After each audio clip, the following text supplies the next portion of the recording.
আজকের আলোচ্য বিষয় বড় খুব কঠিন জিনিস। তুমি সুদ খাইবা, মানুষের সামনে এসে নামাজ পড়বা, বড় দাড়ি রাখবা, উমরা করবা, হজ করবা, যাকাত দিবা, এগুলো আদায় হবে না। সুদখোরের সবচেয়ে বড় শাস্তি কি জানেন? আল্লাহর ঘর খানায় কাবা চিনেন? আল্লাহর ঘর দেখছেন? কাবা শরীফ দেখছেন? এটাকে তাওয়াফ করা হয়। কি করা হয়? তাওয়াফ করা হয়। ইবনু আবিদিন শামী ফতোয়া শামীর মধ্যে উল্লেখ করে বলেন সুদখোরের শাস্তি কি। সুদখোরের সবচাইতে ছোট শাস্তি হচ্ছে তার আপন মায়ের সাথে জিনা করা। কতবার? 36 বার। কতবার? 36 বার। কি পরিমাণ সুদ খাইলে? পরিমাণটা জানা দরকার আছে না? আরব আমিরাত যাদের সন্তানাদি থাকে, আরব আমিরাতের 1 দিরহাম বাংলাদেশের 22 টাকা, বর্তমানে মনে হয় একটু বেশি, 28 না 30 টাকা। তো ওই পরিমাণ টাকা যদি কেউ জেনে বুঝে সুদ খায়, তার আপন মায়ের সঙ্গে 36 বার জিনা করার সমপরিমাণ গুনাহ। এখন জিনাটা কোথায় হবে? আল্লাহর ঘর যেই কাবাটাকে আমরা তাওয়াফ করি, ওই খানাই কাবার ভিতরে নিজের আপন মাকে নিয়ে জিনা করলে যেই গুনাহ, 1 টাকা পরিমাণ সুদ খাইলে ওই গুনাহ করি। নাউজুবিল্লাহ।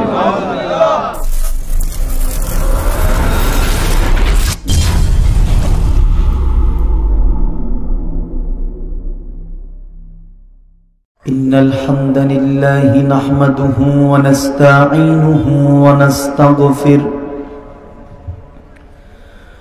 ونعوذ بالله من شرور أنفسنا ومن سيئات أعمالنا من يهده الله فلا مضل له ومن يضلله فلا هادي له ونشهد أن لا إله إلا الله وحده لا شريك له ونشهد أن محمدًا عبد الله ورسوله صلى الله عليه وسلم الذي أكمل الله به قصر النبوة أي ختم الله به النبوة وحكم أن لا نبي بعده فقد قال الله تعالى في كلامه المجيد والفرقانه الحميد সবাই পড়ুন أعوذ بالله من الشيطان الرجيم بسم الله الرحمن الرحيم إياك نعبد وإياك نستعين اهدنا الصراط المستقيم صدق الله العظيم وصدق رسوله النبي الحبيب الكريم ونحن على ذلك من الشاهدين والشاكرين والحمد لله رب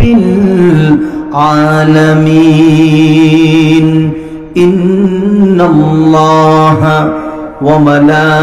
وملائكته يصلون على النبي يا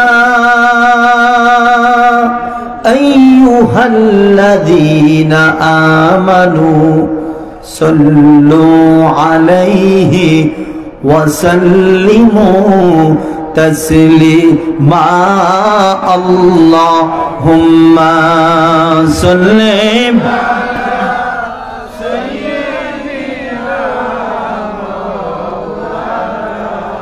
محمد وعلى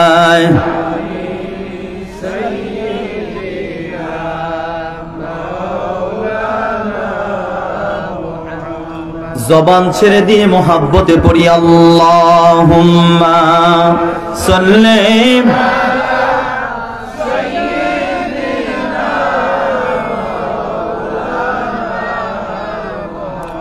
ওয়া আলা আলি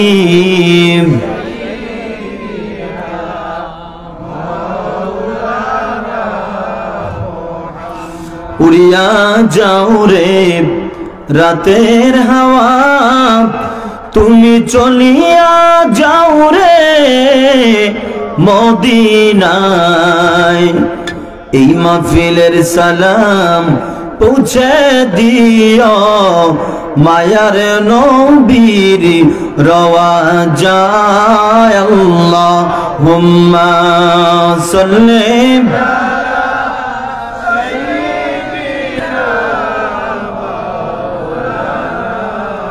محمد وعلى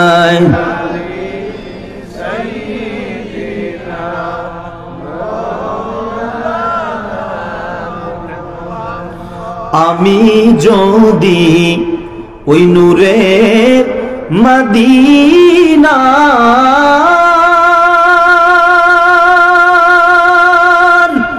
পশু আর পাখি হইতাম উড়ে উড়ে ঘুরে ঘুরে উড়ে উড়ে ঘুরে ঘুরে নবীজির রওজা দেখিতাম আল্লাহুম্মা সাল্লি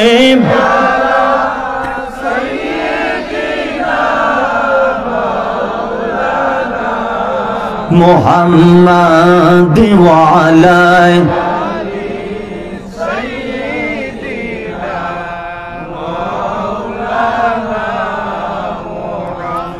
আল্লাহ তুমি নসিব করো বারে বারে মদিনা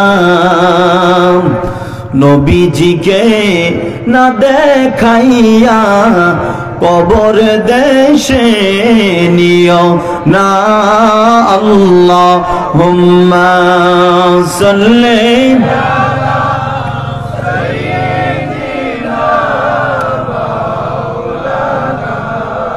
মুহাম্মাদ ওয়া আলা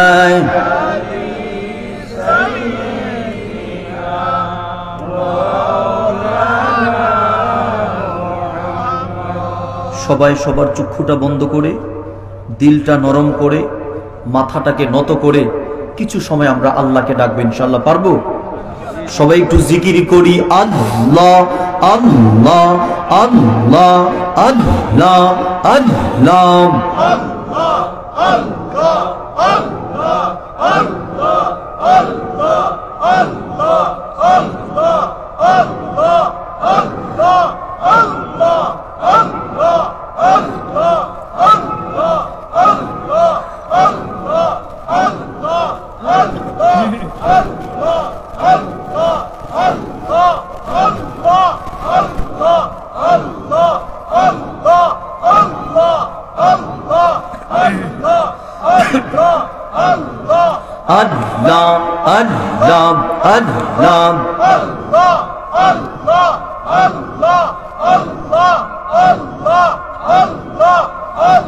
লা ইলাহা ইল্লাল্লাহ মুহাম্মাদুর রাসূলুল্লাহ সাল্লাল্লাহু আলাইহি ওয়াসাল্লাম। শাহপরান যুব সমাজ কল্যাণ সংস্থার উদ্যোগে শামসুল উলামা আল্লামা সাহেব কিবলা ফুলতুলি রহমাতুল্লাহি আলাই ও রহমাননগর গ্রামের সকল কবরবাসীদের ইসালে সওয়াব উপলক্ষে 12তম বার্ষিক ওয়াজ ও দোয়ার মাহফিলের শ্রদ্ধেয় সভাপতি হযরত মাওলানা রফিক আহমদ সাহেব ইমাম ও খতিব রহমাননগর পুরাতন জামে মসজিদ বারাকাল্লাহু ফি হায়াতিহি পড়ি আমিন। বিশিষ্ট সমাজসেবক জনাব শাহী আলী সাহেব, লন্ডন প্রবাসী। আজকের শ্রদ্ধেয় সম্মানিত প্রধান অতিথি হযরত মাওলানা সমীর উদ্দিন সাহেব, অবসরপ্রাপ্ত অধ্যক্ষ ইকরছই আলিম মাদ্রাসা। আজকের প্রধান আলোচক হযরত মাওলানা মারজান আহমদ চৌধুরী সাহেব, ফুলতলি, পিএইচডি গবেষক, এয়ারফোর্স বিশ্ববিদ্যালয়, জার্মানি।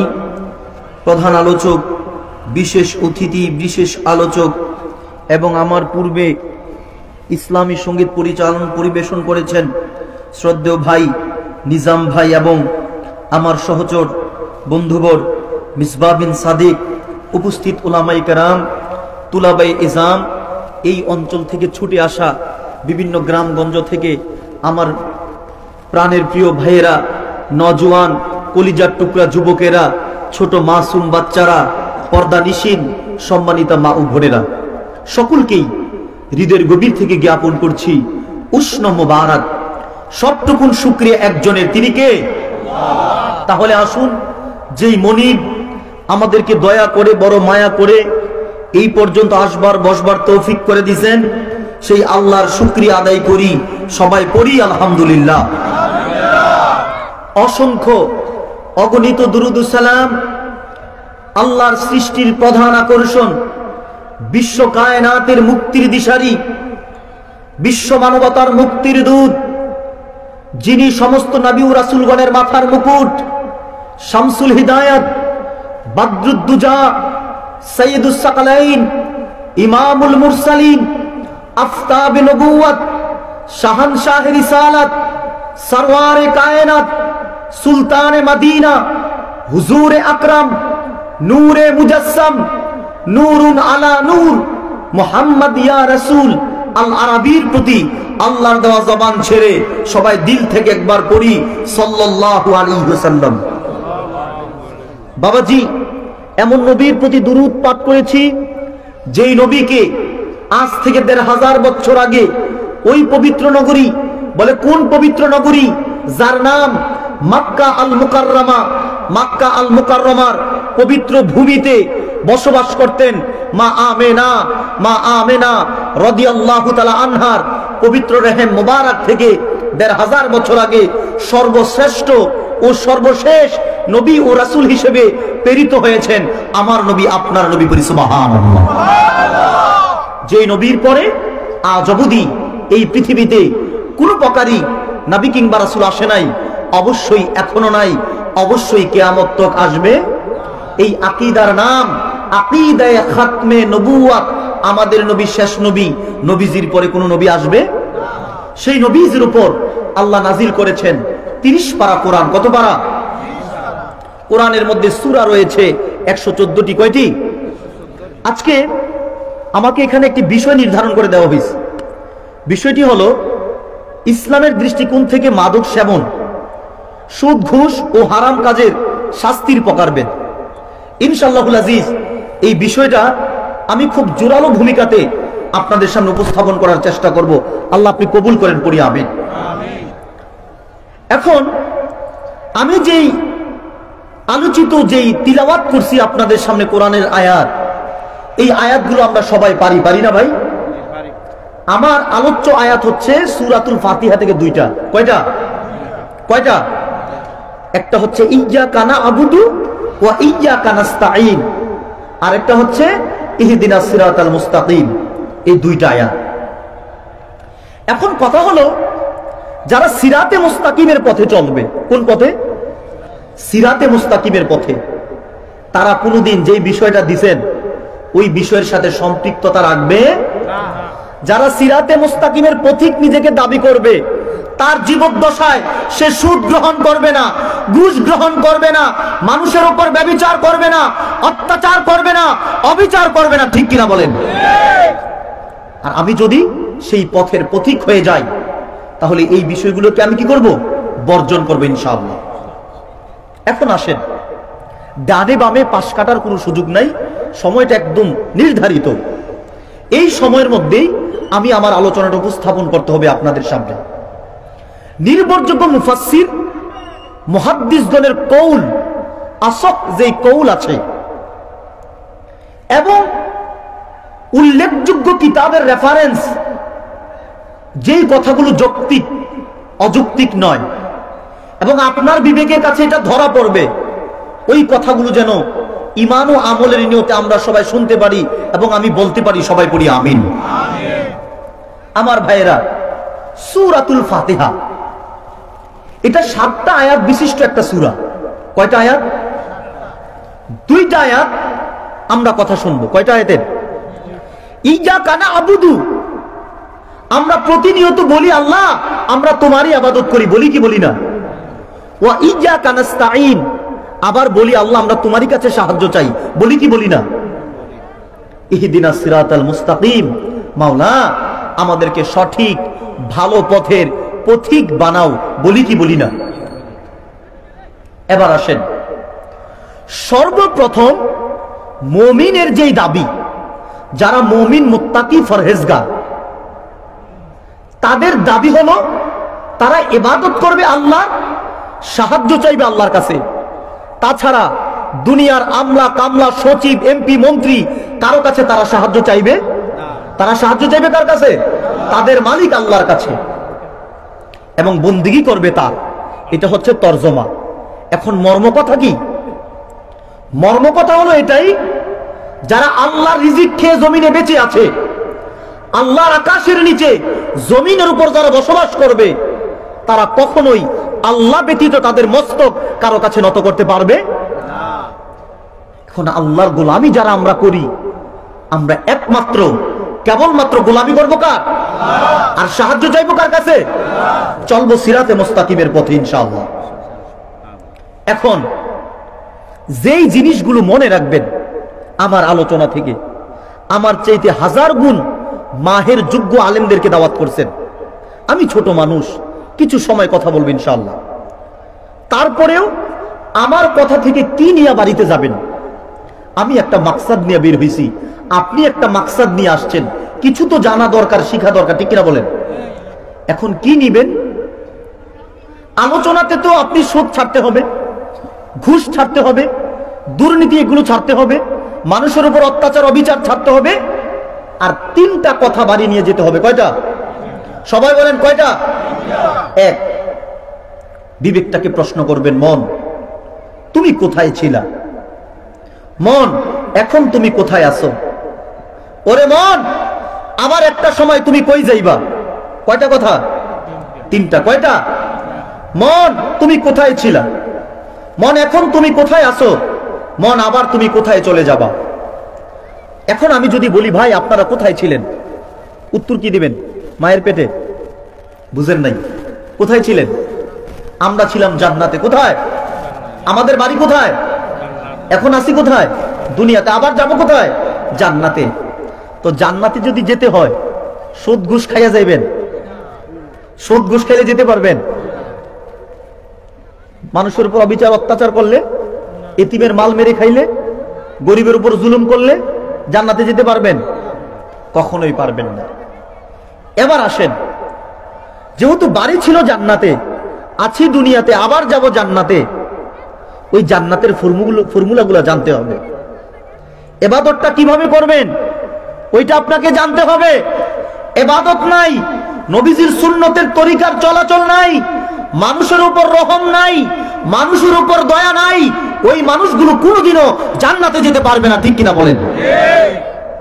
এখন যদি আল্লাহর গোলামি করতে হয়, আল্লাহর ইবাদত করতে হয়, আল্লাহর থেকে নুসরত, আল্লাহর রহমত, আল্লাহর বরকত পেতে হয় মদিনার নবীর খাতিরে, তাহলে অবশ্যই আপনাকে সিরাতে মুস্তাকিমের পথে চলতে হবে, ঠিক কিনা বলেন? এই পথ ছাড়া কোনো গতি নাই। আমার ভাইয়েরা, আমরা দুনিয়ার মধ্যে যত মানুষ আছি শুধু ব্যস্ততা দেখাই, ঠিক কিনা বলেন? আমি যদি বলি ভাই আমল করতে মসজিদে আসো, আপনাদের পাড়া মহল্লার প্রতিটা সমাজের প্রতিটা মহল্লার মধ্যে আল্লাহর ঘর মসজিদ আছে না নাই? মসজিদের সম্মানিত মুয়াজ্জিন সাহেব প্রতিদিন 5 ওয়াক্ত আযানে আপনাদেরকে ডাকে নামাজ পড়বার জন্যে। ওরে বন্ধু, নামাজ পড়ার জন্য যখন ডাকা হয় তখন আমরা অজুহাত দেখাই, প্যান্ট ভালো না, লুঙ্গি ভালো না, বা সময় নাই। কাউকে যদি বলা হয় ওয়াজ মাহফিলে চলো, সে ব্যস্ততা দেখাবে, আমার এই একটা কাজ রয়েছে, ওইখানে আমার একটা কাজ আছে, আমি যেতে পারবো না। ওরে আমার ভাই, আজকে তুমি চাকরি নিয়ে ব্যস্ত, কাজ নিয়ে ব্যস্ত, বাড়ি নিয়ে ব্যস্ত, নারী নিয়ে ব্যস্ত, গাড়ি নিয়ে ব্যস্ত, সব ব্যস্ততা, যত ব্যস্ততা দেখাও না কেন, এক নিমিষে, এক সেকেন্ডে, চোখের পলকে ব্যস্ততাগুলোকে আমলান করে দিবে। তার নাম হলো মালাকুল মউত। ঠিক কিনা বলেন? ওরে আমার ভাই, এই দুনিয়া থাকার জায়গা না। ইচ্ছে করলেও আমি আপনি দুনিয়ার মধ্যে থাকতে পারবো না। কোথায় ছিলাম, এখন কোথায় আছি, আবার সময় মতো কোথায় রওনা করবেন। এই দুনিয়াটা থাকার জায়গা নয়, ইচ্ছে করলেও থাকতে পারবেন না। আল্লাহ পাক রব্বুল আলামিন কোরআনের মধ্যে বলেছেন, আল্লাযী খলাকাল মাউতা ওয়াল হায়াতা, ও পৃথিবীর মানুষ, আমি আল্লাহ আগে মউত বানাইলাম, তারপরে তুমি কতদিন বাঁচবা হায়াতটা নির্ধারণ করে দিলাম। ব্যস্ততা দেখাইও না, কোরআনের মাহফিলে আসবা, আল্লাহর ঘর মসজিদে যাবা, এই কর্মগুলো করার ক্ষেত্রে আমরা কেউ কোনোদিন ব্যস্ততা দেখাবো না। ভাইরে, এই জীবনের এক সেকেন্ডের কোনো গ্যারান্টি নাই। ঠিক কিনা বলেন? সেজন্য আমরা আমলের জিন্দেগি গঠন করব। নবীজি সাল্লাল্লাহু আলাইহি ওয়াসাল্লামের দেখানো তরিকা, দেখানো পথ, দেখানো মতগুলোকে আমরা গ্রহণ করব। ঠিক কিনা বলেন? আজকে আপনি টাকার গরম দেখান, অর্থের গরম দেখান, আপনার বাড়ি আছে, আপনার গাড়ি আছে, আপনার জোর জবরদস্তি আছে, ভাইরে, কোনো কিছু আমার আপনার নয়, সব কিছু আল্লাহর দেওয়া নেয়ামত। ঠিক কিনা বলেন? সেজন্য কোনো কিছু নিয়ে বড়াই করতে নাই। ইবাদত করব কার? আল্লাহ। এখন ইবাদত করার ক্ষেত্রে সর্বপ্রথম যেই হাতিয়ার আমাদের দরকার, সেই হাতিয়ারের নাম হচ্ছে ঈমান। সেই হাতিয়ারের নাম কি? ঈমান। যার ঈমান নাই তার কোনো কিচ্ছু। আপনার যদি ঈমান না থাকে, আপনি হাজার ওয়াক্ত নামাজ পড়লে কাজে লাগবে? তারপরে আসেন, ইবাদত করি, নামাজ, রোজা, হজ, যাকাত, এগুলি ইবাদত কিনা? এখন একটা প্রশ্ন বুঝার জন্য বলি, ইবাদত কাকে বলে? বলে নামাজ পড়াকে ইবাদত বলে, রোজা রাখাকে ইবাদত বলে, হজ করাকে ইবাদত বলে, যাকাত দেওয়াকে ইবাদত বলে। না, ইবাদতের একটা অংশ কেবল নামাজ, রোজা, এগুলা ইবাদতের একটা বিষয়বস্তু মাত্র। ইবাদত মূলত কি জিনিস এটা বুঝতে হবে। মনে রাখবেন, আল্লাহর কোরআনের বিসমিল্লাহর বা থেকে মিনাল জিন্নাতি ওয়ান নাসের সিন পর্যন্ত প্রত্যেকটি কথা, প্রত্যেকটি বাক্য চোখ বন্ধ করে যতগুলো আল্লাহর হুকুম আছে সবগুলো মেনে নেওয়া, আর যতগুলো নিষেধাজ্ঞা আছে সবগুলোকে বর্জন করার নামই হলো ইবাদত। এখন নামাজ পড়া কি আল্লাহর হুকুমের মধ্যে পড়ে না? পড়ে কি পড়ে না? আল্লাহর হুকুমগুলো মেনে নেন, আল্লাহর নিষেধগুলো ছেড়ে দেন, এটাই ইবাদত। এখন সমাজে অনেকে নামাজ পড়ে না। কি পড়ে না? নামাজ পড়ে না। নামাজ পড়া ইবাদতের একটা বিষয় কেবল। এখন যারা নামাজ না পড়ে তাদেরকে নামাজ পড়ানো, আল্লাহর হুকুমগুলো মানানো, নিষেধগুলো ছাড়ানো, এটার নাম হচ্ছে খেলাফত। এটার নাম কি? খেলাফত। বুঝেন নাই মনে হয়? আপনি আল্লাহর হুকুম মানা, আল্লাহর হুকুম নিষেধ ছাড়া, আর আল্লাহর হুকুম মানানো, আল্লাহর নিষেধ ছাড়ানো, একটা হচ্ছে ইবাদত আর একটা হচ্ছে খেলাফত। সুবহানাল্লাহ। যেই স্বপ্ন বাংলাদেশের উলামায়ে কেরামগণ দেখতেছেন যে বাংলার মাটিতে কালেমার পতাকা উড়বে, খেলাফতের আইন চালু হবে ইনশাআল্লাহ, এই আশা আছে আপনাদের? আপনারা কোরআনের আইন চান? এবার আসেন, নামাজ পড়ি, রোজা রাখি, হজ করি, যাকাত দেই, এখানে উলামায়ে কেরাম সহ আছেন। হয়তো প্রথমে কথাটার সাথে আপনার ভিন্ন মত থাকতে পারে, তবে আমি বলি ভাই, নামাজ রোজা যা পড়ি, নামাজ রোজা দিয়ে আমরা কেউ জান্নাতে যেতে পারবো না, কয়েকজন ছাড়া। যারা খুজু এবং খুশুর সাথে নামাজ আদায় করে তারা কেবল জান্নাতে যাবে নামাজ রোজা দিয়া। আর 98%, 98% মুসলমান নামাজ রোজা দিয়ে পার হতে পারবে না। বলে কেন?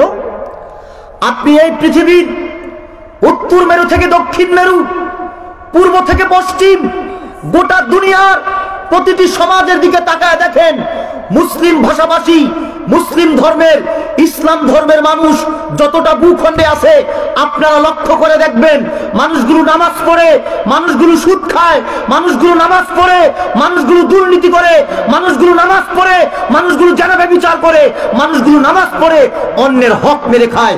এই সমস্ত নামাজ রোজা দিয়া কেউ কোনোদিন জান্নাতে যেতে পারবে না, ঠিক কিনা বলেন? আপনাদের সমাজে এরকম মানুষ আছে? নামাজ পড়ে সুদ খায়, আছে না নাই? নামাজ পড়ে দুর্নীতি করে, আছে না নাই? নামাজ পড়ে অন্যের মাল মেরে খায়, আছে না নাই? আজকের আলোচ্য বিষয় বড় খুব কঠিন জিনিস। তুমি সুদ খাইবা, মানুষের সামনে এসে নামাজ পড়বা, বড় দাড়ি রাখবা, উমরা করবা, হজ করবা, যাকাত দিবা, এগুলো আদায় হবে? সুদখোরের সবচেয়ে বড় শাস্তি কি জানেন? আল্লাহর ঘর, খানায় কাবা চিনেন? আল্লাহর ঘর দেখছেন? কাবা শরীফ দেখছেন? এটাকে তাওয়াফ করা হয়। কি করা হয়? তাওয়াফ করা হয়। ইবনু আবিদিন শামী ফতোয়ায়ে শামীর মধ্যে উল্লেখ করে বলেন, সুদখোরের শাস্তি কি? সুদখোরের সবচাইতে ছোট শাস্তি হচ্ছে তার আপন মায়ের সাথে জিনা করা। কতবার? 36 বার। কতবার? 36 বার। কি পরিমাণ সুদ খাইলে? পরিমাণটা জানা দরকার আছে না? আরব আমিরাত যাদের সন্তানাদি থাকে, আরব আমিরাতের 1 দিরহাম বাংলাদেশের 22 টাকা, বর্তমানে মনে হয় একটু বেশি, 28 না 30 টাকা। তো ওই পরিমাণ টাকা যদি কেউ জেনে বুঝে সুদ খায়, তার আপন মায়ের সঙ্গে 36 বার জিনা করার সমপরিমাণ গুনাহ। এখন জিনাটা কোথায় হবে? আল্লাহর ঘর, যেই কাবাটাকে আমরা তাওয়াফ করি, ওই খানাই কাবার ভিতরে নিজের আপন মাকে নিয়ে জিনা করলে যেই গুনাহ, 1 টাকা পরিমাণ সুদ খাইলে ওই গুনাহ করি, নাউজুবিল্লাহ। এখন সুদ খাইবেন না ছাড়বেন? এবার আসেন, বকরির গোশত খাওয়া কি হালাল না হারাম? ছাগলের গোশত খাওয়া হারাম না হালাল? কুকুরের গোশত খাওয়া হারাম। এখন ছাগলের গোশত খাওয়া, বকরির গোশত খাওয়া হালাল করছেন যিনি, তিনি কে? কুকুরের গোশত হারাম যিনি করছেন, তিনি কে? এখন সুদটাকে আল্লাহ কোরআনে হারাম করছেন। কে করছেন? তো আল্লাহ হালাল করার কারণে আমরা খাই, হারাম করার কারণে কি করি? বর্জন করি। এখন কুকুরটা যে রকম হারাম, সুদ ওই রকম হারাম। এখন আপনি যদি সুদ খাইতে পারেন, আপনাদের সমাজে যদি এরকম সুদখোর কেউ থাকে, এখন থেকে তাকে ছাগলের গোশত খাওয়াবেন না, তাকে কুকুর জবাই করে দিবেন। বুঝতে পারছেন? ছাগলের গোশত খাওয়া হালাল, কুকুরের গোশত খাওয়া হারাম। কুকুরের গোশত খাওয়া যেই রকম পর্যায়ের হারাম, শুকুরের গোশত খাওয়া ওই সমপরিমাণ হারাম। এখন হারাম যদি আমরা না খাই আল্লাহর নিষেধাজ্ঞা থাকার কারণে, আর যেই সুদের ব্যাপারে এত ভয়াবহ কথা যে আপন মায়ের সঙ্গে কাবার চত্বরে জিনা করা, ওই সুদ যারা খায় তারা কুকুরও খেতে পারবে, ঠিক কিনা বলেন? সুদ ছেড়ে দেন। সুদ খাইলে গরিবের ক্ষতি, ধনী আরো ধনী হয়। কর্জে হাসানার নীতিটা চালু করেন, এই দেশে খেলাফতের হুকুমত কায়েম করেন, ইনশাআল্লাহ বাংলার রূপ পাল্টায় যাইব, ঠিক কিনা বলেন? মনে রাখবেন, প্রত্যেকটা গ্রামে একটা স্ট্রং যুব সমাজ থাকে। কি সমাজ? যুব সমাজ। আপনাদের ছেলেরা আপনাদের শক্তির উৎস। আমি ওই সমস্ত যুবকদেরকে বলবো, তোমরা বাংলার আগামীর ভবিষ্যৎ, তোমরা আপামর জনতার আগামী কর্ণধার। যুব সমাজ এক হয়ে যাও, আল্লাহর তাওহীদ, নবীজির রিসালাতের স্লোগানকে সামনে রেখে বুক ভরা সাহস নিয়ে তোমরা এগিয়ে আসো। কোরআন সুন্নাহর ছায়া তলে ইনশাআল্লাহুল আজিজ বাংলার আকাশে কালেমার পতাকা উড়বেই উড়বে, ঠিক কিনা বলেন? আল্লাহ যেন ওই আশাকে বাস্তবায়ন করে পড়ি, আমিন। সুদ ছেড়ে দিব, রাজি আছি ইনশাআল্লাহ? সুদ খাওয়ার আরেকটা শাস্তি, রক্তের সাগরে গোসল করা। কিসের সাগরে? খোলেন মুসলিম শরীফের হাদিস, খোলেন বুখারী শরীফ, মুত্তাফাকুন আলাইহিতে 2টা কিতাবে হাদিস বর্ণিত। নবীজি সাল্লাল্লাহু আলাইহি ওয়াসাল্লাম একদিন একটা স্বপ্ন দেখলেন, 2 জন লোক নবীজির কদমে আসছে। কয়জন? 2 জন। আসার পরে নবীজি যাচ্ছেন, তারপরে দেখলেন অনেকগুলো মানুষ দেখা যায়। তার একটু সামনে যাওয়ার পরে দেখে 2 জন, একজন একটা রক্তের সাগরে ভাসতেছে, আরেকজন কিনারে দাঁড়ায় আছে। সে যত সাঁতার কাটে রক্তের সাগর পার হতে পারে না। বলে এগুলো কি? বলে হুজুর, তারা সুদ খাইতো জমিনে, এই জন্য তাদের এই পরিণতি। এখন আপনি চিন্তা করেন কিয়ামতের ময়দানে, কিয়ামত তো আপনি রক্তের সাগরে সাঁতার কাটতে পারবেন কি পারবেন না? আল হাক্কু মুররুন, হক কথা বড় তিতা। আমি যদি বলি ভাই আপনাকে 5 লক্ষ টাকা দিব, কত লক্ষ? আপনাদের স্থানীয় যে কবরস্থান ওইখানে একটা কবর খুঁড়ে দিব, ওই কবরের মধ্যে আপনি 5 রাত এককভাবে থাকবেন। আপনি বলবেন বাবা রে বাবা ওখানে ভয় লাগবে, আমি থাকতে পারবো না। পারবেন? অনন্তকাল কবরে থাকবেন, সুদ ঘুষ খাইয়া যাবেন, আর আপনি মনে করছেন আপনি আরামায় এসে থাকবেন। এত সোজা না বাবা। তারপরে সমাজের চিত্রগুলো এখন কিছুটা নিয়ন্ত্রণে আসতেছে। ঘুষখোর, কি খোর? ঘুষ। একটা বিচারের জন্য যখন যাওয়া হয়, তার কাছে একটা আপিল করা হয়, একটা দরখাস্ত করা হয় যে ভাই আমরা এই এই বিপদে পড়ছি, আমার মেয়েকে নিয়ে একটা ঝামেলায়, আমার ছেলে নিয়ে একটা ঝামেলায়, বিদেশে পাঠাইতে গিয়া দালাল চক্রের কাছে ধরা পড়ছি, ভাই এই এই সমস্যা, আমার মেয়েটাকে তার স্বামীর বাড়ি থেকে খুব অশান্তি করতেছে, কি করা যায়? বলে কিছু খরচপাতি লাগবে, দিয়া যাও, দেখি কি করা যায়। গরিব মানুষ, খেটে খাওয়া মানুষ অনেক কষ্ট করে কিছু টাকা নিয়ে তাকে দিয়ে আসে। 1 মাস পরে আবার যায়, বলে যা দিছো এগুলো তো কিছু হয় নাই, শেষ, পারলে কিছু দিয়ে যায়, দেখি 2-1 সপ্তাহের মধ্যে কিছু একটা করা যায় কিনা। এভাবে ঘুষ নেয় কি নেয় না? তারপরে আমরা নিজেদের ঘামের পয়সায়, ট্যাক্স ও ভ্যাটের টাকায় যাদের বেতন চলে, ওই সমস্ত আমলা কামলা, চেয়ারম্যান, মেম্বার, এমপি, মন্ত্রী, যারা আমাদের রক্ত পানি করা ঘামের পয়সা দিয়ে চলে, যাদের গাড়ির তেলটা পর্যন্ত, জ্বালানিটা পর্যন্ত আমাদের টাকায়, ওই সমস্ত মানুষের কাছে যখন কোনো একটা বিষয় নিয়ে আমরা যাই, আপনার তার পিএস থেকে শুরু করে, গেটের দারোয়ান থেকে শুরু করে প্রত্যেকটা ওই ধরনের জানোয়ারদেরকে ঘুষ দিতে হয়, ঠিক কিনা বলেন? তো গরিব মানুষ শুধু, এটা তো নেতা নেত্রীর কাছে। আপনারা আজিমপুর কবরস্থানের নাম শুনছেন? ঢাকার আজিমপুর কবরস্থানের নাম, ওখানে একটা মানুষ কবর দিতেও দারোয়ানকে ঘুষ দিতে হয়। চিন্তা করেন, একটা মানুষ তার জীবনের জীবদ্দশার শেষ মুহূর্তে তাকে কবর দিবে, দারোয়ান থেকে শুরু করে ঘুষ দিতে হয়। তাহলে আপনি চিন্তা করেন ঘুষটা কোন পর্যন্ত গেছে। তবে হ্যাঁ, আমাদের সমাজে একটা নীতি, একটা রীতি চালু হয়েছে। যেমন চোরে চুরি করে, একটা হচ্ছে অভাব চোর, একটা হচ্ছে স্বভাব চোর। চোর কয় প্রকার? 2 প্রকার। কয় প্রকার? একটা অভাব চোর, আরেকটা স্বভাব চোর। কিছু মানুষ আছে তার ঘরে খাবার নাই, এখন বউ বাচ্চা বিবিকে খাবার দেওয়ার জন্য তাকে অভাবে কিছু চুরি করতে হয়। এখন অভাবে যে চুরি করছে তারে ধৈর্য আপনারা কি করেন? গ্রামের মানুষ উত্তম মধ্যম দিয়া তার জীবনটাকে একবারে বেকায়দায় ফেলায় দেন। আর যেগুলো স্বভাব চোর, ওগুলো কারা? শোনেন, আমি চুরি করব আমার পেটের দায়ে, চুরি করছি, মাইর খেয়েছি, শেষ। কিন্তু যারা স্বভাব চোর তাদেরকে আপনারা নেতৃত্বের গদিতে বসাইছেন, যার কারণে আপনারা তাকায়া দেখেন সরকার থেকে বরাদ্দ আসে ঠিক, আপনার আমার পর্যন্ত পৌঁছায় না, ঠিক কিনা বলেন? এগুলো হচ্ছে স্বভাব চোর। তারা ফাইল ঠেকাইয়া কলমের খোঁচায় এই বাংলার আপামর জনতার লক্ষ লক্ষ কোটি কোটি টাকাকে আত্মসাৎ করতেছে, ঠিক কিনা বলেন? এই স্বভাব চোরগুলাকে আপনারা ওই গদিতে বসাইছেন। এই গদির চালককে বদলাতে হবে। আর যদি এই গদির চালক না বদলাতে পারেন, আগামী 50 বছরেও বাংলার মুসলমান, বর্তমান বাংলাদেশে আপনারা যে সুযোগ পেয়েছেন, আগামী 50 বছরে ওই সুযোগটা খুঁজে পাবেন না, ঠিক কিনা বলেন? ছাত্রদের গণ অভ্যুত্থানের কারণে বাংলাদেশ আপনারা স্বাধীনতা পাইছেন। মনে করেন এটা ছাত্রদের অবদান? শুধু ছাত্রদের অবদান আছে, অস্বীকার করি না। তবে শুধু ছাত্রদের অবদান যদি বলেন, এটা আপনার নেহায়েত মূর্খতা, ভুল হবে। আপনি তাকায় দেখেন, এই ফ্যাসিস্ট সরকার ক্ষমতায় আসার পর থেকে বাংলাদেশের হাজার হাজার আলেম ওলামাকে কারাগারের মধ্যে বন্দী করে রেখেছিল, ঠিক কিনা বলেন?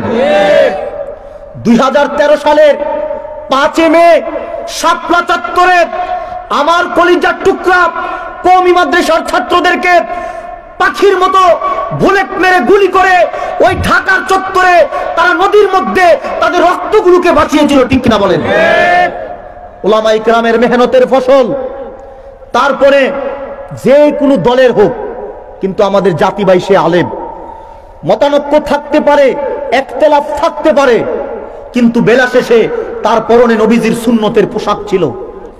মাজলুম নেতা মারহুম শহীদ দেলোয়ার হোসেন সাইদিকে কারাগারের মধ্যে রাইখা তারা নির্মমভাবে হত্যা করছে, ঠিক কিনা বলেন? তারপরে খালেদ সাইফুল্লাহ আইয়ুবী সে হসপিটালে স্যালাইন নিবে, তাকে কারা লাগাইয়া লয়ে গেছে। মনে রাখবেন, নায়িকা গায়িকা নর্তকী হারামজাদি কুলাঙ্গিরিনী ওই মহিলারা জেলখানার ভিতরে বসে হাতে মেহেদি দিছে, আর বাংলার শ্রেষ্ঠ সন্তান ওলামায়ে কেরামকে মাজায় রশি হাতে কড়া লাগায় হসপিটালে নিছে, ঠিক কিনা বলেন? তাদের চোখের পানি বৃথা যেতে পারে না। তাদের চোখের পানি আর ছাত্রদের রক্তের ফসল, ওলামায়ে কেরামের চোখের পানি, তাদের এই বিসর্জন, এইগুলা মিলে একটা অঙ্গার জ্বলন্ত হইছে, আগুন ধরছে। আর ছাত্ররা ওই জ্বলন্ত আগুনের মধ্যে মেঠের কারা নাড়া দিয়া আগুন ধরায় দিছে, সুবহানাল্লাহ। যার কারণে তারা এই দেশ থেকে বিতাড়িত হইতে হইছে। তো ভাই, আমাদের সমাজটা ঘুষের কাছে কিভাবে আমরা দিছি জানেন? ড্রাইভিং এর সিটে কাকে বসাইছি? মনে করেন এখানে আমার বাবা বয়সী লোকেরা আছেন, উনারা সবাই আল্লাহর ওলি। সবাই কি? সবাই একটা বাস গাড়িতে বসছে। 10 জন আল্লাহর ওলি, 10 জন মুফাসসির, 10 জন মুহাদ্দিস, 10 জন কোরআনুল কারীমের হাফেজ। লোকগুলা কি ভালো না মন্দ? ভালো। সবাই তাসবিহ পড়তেছে, কেউ তিলাওয়াত করতেছে, কেউ হাদিস চর্চা করতেছেন, খুব ভালো কাজ চলতেছে। এখন গাড়িটা মনে করেন ঢাকা থেকে সিলেটে আসবে। এখন ড্রাইভারি যে করবে, ড্রাইভিং এর সিটে যাকে বসাইছেন মাতাল নেশাখোর, গাড়িটা কি সিলেটে আসবে? নেশার ভাব আসছে মাঝ রাস্তায়, গাড়ি কই যাইবো? গর্তে ফালাইবো। কই ফালাইবো? আজকে আমরা সরল মনা মানুষ, আমরা শাহজালালের উত্তর শরীফ, শাহ ফরহানের উত্তর শরীফ, ফুলতলিদের উত্তর শরীফ, জনপুরীদের উত্তর শরীফ, আমরা সরল মনা মানুষ।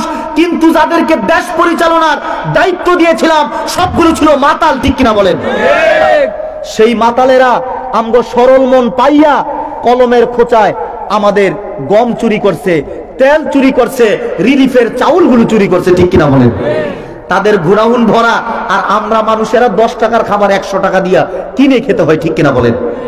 সেই ধরনের দুর্নীতি, ঘুষখোর, অন্তত যদি আপনার বিবেককে জাগ্রত করেন, অদূর ভবিষ্যতে আর বাংলাতে জায়গা দেওয়া হবে না।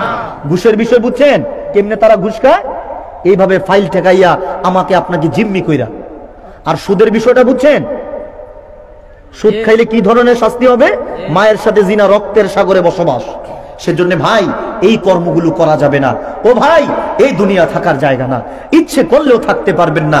সময় মতো ডাক চলে আসবে, সময় মতো আপনাকে দুনিয়া থেকে বিদায় নিয়ে আখেরাতে পাড়ি জমাতে হবে। ও ভাই, অত্যাচার, অবিচার, অনাচার, জুলুম, নির্যাতন, মানুষের হক মেরে খাওয়া, এগুলো আমরা করব। সুদ ঘুষ ছেড়ে দেবো ইনশাআল্লাহ। রাজি আছি ইনশাআল্লাহ? দুটো হাত উঁচু করে আল্লাহকে দেখাই। আল্লাহ, আপনি আলোচিত আয়াতের উপর, আলোচিত কথার উপর আমাদেরকে আমল করার তৌফিক দান করেন, পড়ি আমিন। এবার আসেন, মুমিন ইবাদত করার ক্ষেত্রে সর্বপ্রথম তার যে জিনিসটা দরকার সেটার নাম হলো ঈমান। সেটার নাম কি? ঈমান। যার ঈমান নাই তার কোনো কিছু নাই। এখন ঈমানটা থাকলে কি দাম, না থাকলে কি দাম? ঈমান থাকলে কি ধরনের মূল্যায়ন, না থাকলে কি ধরনের মূল্যায়ন? দয়াল নবীর পবিত্র জবানের একটা হাদিসের বরাত শোনাই। আমার ভাইয়েরা, বন্ধুরা, আজ থেকে ১৫০০ বছর আগে রহমতের নবীর বরকতের কদমে ইহুদি, মাজুসি, খ্রিস্টান, মুসলমান সবাই আমার দয়াল নবীর কদমে বসে বসে দয়াল নবীর চেহারার দিকে তাকায়া থাকতো। সুবহানাল্লাহ। নবীজির চেহারা দেখতে ভালো লাগে কি লাগে না? যদি দেখতাম, আল্লাহ যদি কবুল করতো, ভাই, যারা নবীজি সাল্লাল্লাহু আলাইহি ওয়াসাল্লামের নূরের পবিত্র চেহারা মুবারক দেখছে, তাদের জন্য জাহান্নাম হারাম হয়ে গেছে। আল্লাহ যেন নূর নবীর পবিত্র জিয়ারত মুবারক নসিব করে নূর নবীর নূর কদমে আমাদের জায়গা করে দে, পড়ি আমিন। আমার ভাইয়েরা, বন্ধুরা, রহমতের নবীর বরকতের কদমে আরবের সন্তানের, আরবের মানুষেরা ভিড় জমাইতো আর দয়াল নবীর চেহারার দিকে তাকায়া থাকতো। তৎকালীন সময়ে ওই মজলিসের মধ্যে আরবের মানুষের সবচাইতে বেশি যেই বিষয়টা নজর কেড়েছে সেই বিষয়টা হলো দয়াল নবীর বরকতের কদমের মধ্য থেকে সবাই যখন বিদায় নিত, একটা যুবক আমার দয়াল নবীর কদম থেকে চলে যেত না। সুবহানাল্লাহ। সে কি কর্ম করত? নবীজি আমার নামাজ আদায় করবার জন্য তিনি যখন মসজিদ নববী শরীফের মধ্যে প্রবেশ করতেন, ওই যুবকটা আমার দয়াল নবীজির কদম মুবারকের পবিত্র জুতা মুবারক গুলোকে হাতের মধ্যে নিয়ে তার বুকের সঙ্গে চাপ দিয়া ধরে রাখতো। সুবহানাল্লাহ। শুধু তাই নয় মুসলমান, ওই যুবক জুতা মুবারকের মধ্যে যদি বিন্দু পরিমাণ ধুলা লেগে থাকতো, তার গায়ের জামা দিয়া নবীজির জুতা মুবারকের ধুলা মুবারক গুলোকে সাফ করতো। সুবহানাল্লাহ। শুধু তাই না, নবীজি কখন ওযু করবেন, ওযুর প্রস্তুতি নেবেন, এই যুবকটা ওই দিকে খেয়াল রাখত। আমার নবী যখন ওযু করবেন, ওযুর প্রস্তুতি নিতেন, ওই যুবকটা ওযুখানা থেকে ওযুখানার ওযুর পানির পাত্রটা আমার দয়াল নবীর কদমে নিয়ে আসতেন। নবীজি ওযু করতেন, ওযু করা শেষ, অবশিষ্ট যেই পানি থাকতো ওই যুবক সেই পানিগুলোকে ফেলে দিত না, সেই পানিগুলোকে পান করত। সুবহানাল্লাহ। নবীজির ওযুর পানির দাম কত জানেন? হাদিসের কিতাবে একটা ছোট্ট সাহাবী বালক, তার নাম মাহমুদ ইবনুর রাবি, ছোট বালক সাহাবী। হযরত আনাস বর্ণনা করেন যে মাহমুদ সে নবীজির দিক তাকায় তাকায়, ছোট মানুষ তো শুধু হাসতো। কি করতো? তো নবীজি একদিন ওযু করবেন, মাহমুদ ওযুর পানিটা এনে দিয়েছেন নবীজিকে। এনে দেওয়ার পরে নবীজি কুলি করতেছেন, তো মাহমুদ যখন তাকায় আছে, আমার দয়াল নবী মাহমুদের হাসি দেখা নবীজির কুলি মুবারকের পানিটা মাহমুদের চেহারার মধ্যে মারছে। সুবহানাল্লাহ। মাহমুদ ছোট্ট মানুষ, হাসতে হাসতে বাকবাকুম করতে করতে বাড়িতে গেছেন। হযরত আনাস বলেন, জগতের মানুষ এই মাহমুদ ইবনুর রাবি 80 বছরের বেশি হায়াত পাইছে। কত বছর?